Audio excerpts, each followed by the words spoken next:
On this Sunday, we are continuing to make sure that we are keeping one another safe, and especially people in our community who aren't vaccinated, which includes, most importantly, our children.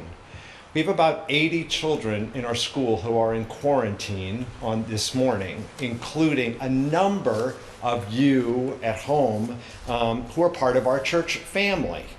So I'd like to just give a word and hope of encouragement to all of you watching at home by inviting all of you to stand and just giving a shout out and wave to all of our kids and families and people at home. And we are so glad that you're here with us. And I'd like to say a word just as we start to you kids that are watching at home.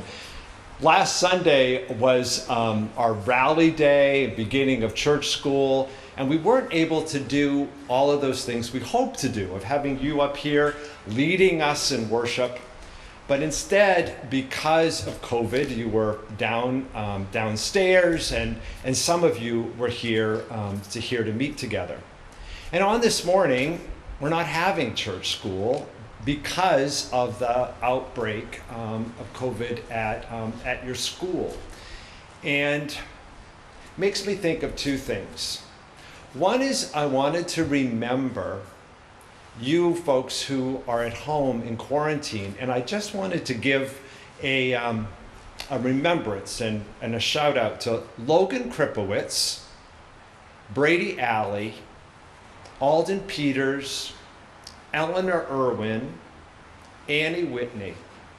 You're in our hearts and our loves and our prayers at this time, as are all of your classmates. And also to you, Megan Kripowitz, our religious education director, who is also in quarantine this morning.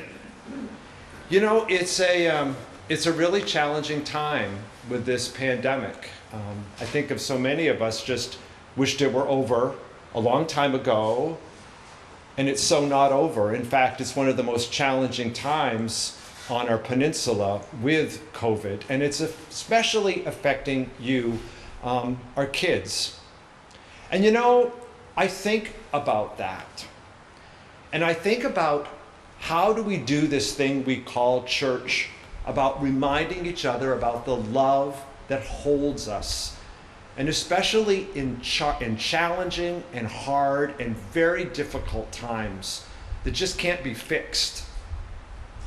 I think about how our moms, how our dads do their very best to try to do that. I think about how our schools try to do us, to remind us of that care and show us that love.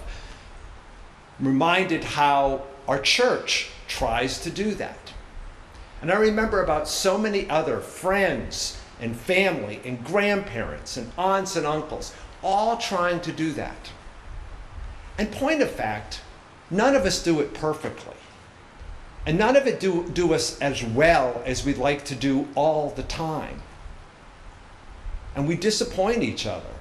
And sometimes we hurt each other because we're not loving in all the ways and supportive in all the ways that we hope to be. But my hope is in this.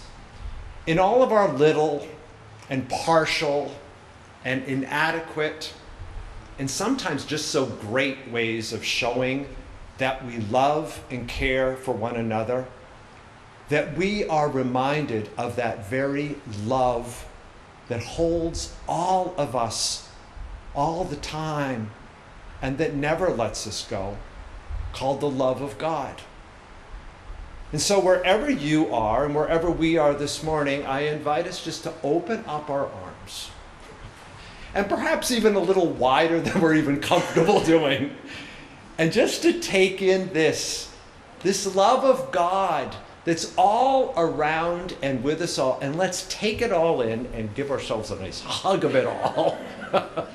And oh, we need that so much in these days. So one more time, to reach out, the love of God here, to take it in, hold